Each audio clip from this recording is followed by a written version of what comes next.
I saw some, about 6 or so with guns held at the ready. And there was fidgetiness. The electorate in their various lines were getting fidgety, and it affected one line from the other, as a result of which it looked like a consternation. And the manner in which those guns were held was very scary. The guns were pointed, will be down, but in the direction of the electorate. For the latest, we're now crossing live to our reporter Ntakwana Ngatane, who is in Maseru. Hello again, Ntakwana. Now, we know that you're at the IEC Center in the capital, Maseru. What exactly is happening there, considering that it is a mountainous region and that it might take a while to collect votes? Has vote counting started?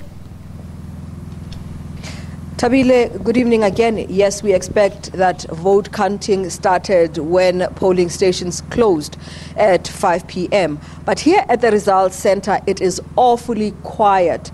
But we expect that is because it'll take quite a while, as you say. It's a mountainous country out of 80 constituencies and nearly 3,000 polling stations. So that means that there'll be quite a number of polling stations per constituency. So they will have to be collated, those results, before they come here. But no activity here except for security at the results center, a lot of police, but in polling stations, it is a different type of security. We've had police all day, but when we went around the other polling stations in Maseru, we started seeing the army surrounding those polling stations. So security, another issue here now that we are talking about in Lesotho. Tabile. Now, Ntakwana, let's stay with the security issue, because when we spoke to you earlier on, we had mentioned the concerns that the IEC had and that they had taken it to the observers. What's their take on it at this point in time? I think one has to track back, Tabile, to look at what has been said about security over these past few weeks. And the first thing that we heard about security was when opposition leader Tom Tabane met Deputy President Cyril Ramaphosa, SADC facilitator, to express his concern and make a request that the army should stay in the barracks during the election, as it was done as advised by SADC in 2015. And Deputy President Cyril Ramaphosa said at the time that he did not believe that the government would be against that the army would be used to transport ballot papers and voting materials to hard-to-reach areas by helicopter and by army pilots. We had the same message when the SADC Observer Mission was launched about a week ago. Minister Augustine Mahiga, Minister of Foreign Affairs from Tanzania, also saying the same thing, that as far as they understood, the government had committed that the army would not be anywhere as far as the election is concerned, except to drive or to fly helicopters to hard-to-reach areas, and for the army helicopters to be used to go to those areas to deliver voting materials, and perhaps to take the voting materials after voting to bring them back to the IEC. But what we are seeing today is a totally different story.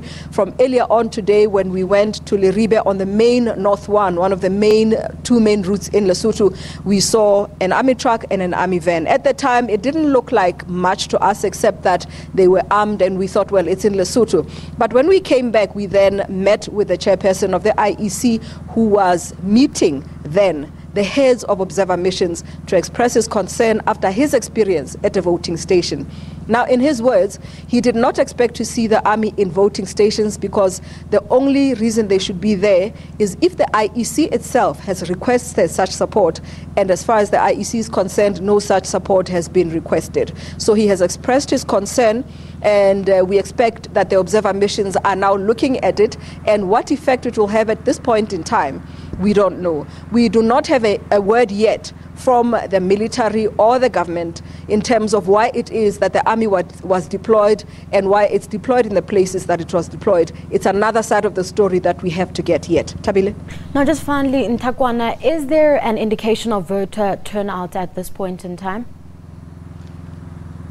I think if one is to judge by the eye, Tabile, compared to 2015, the voting stations that we went to, when we were driving back from Leribe, which is in the north, some of the voting stations, the returning officers, the party agents were literally sitting in the sun because there was no one there. In the voting stations here in the capital, Maseru, many of the voting stations did not have people in the afternoon. So it is either a question that the voting was so efficient that it was finished earlier on in the day, or that there weren't a lot of people at the voting stations. A lot of people have expressed, wherever they were in the country, their own opinions about what they think the voter turnout was. And generally, I hear people saying that they expect the voter turnout to be a little lower than what we got, which was 46.6% in 2015. The IEC has embarked on a campaign to increase that voter turnout to 85%, but we are not sure if they will in fact reach that. Tabile?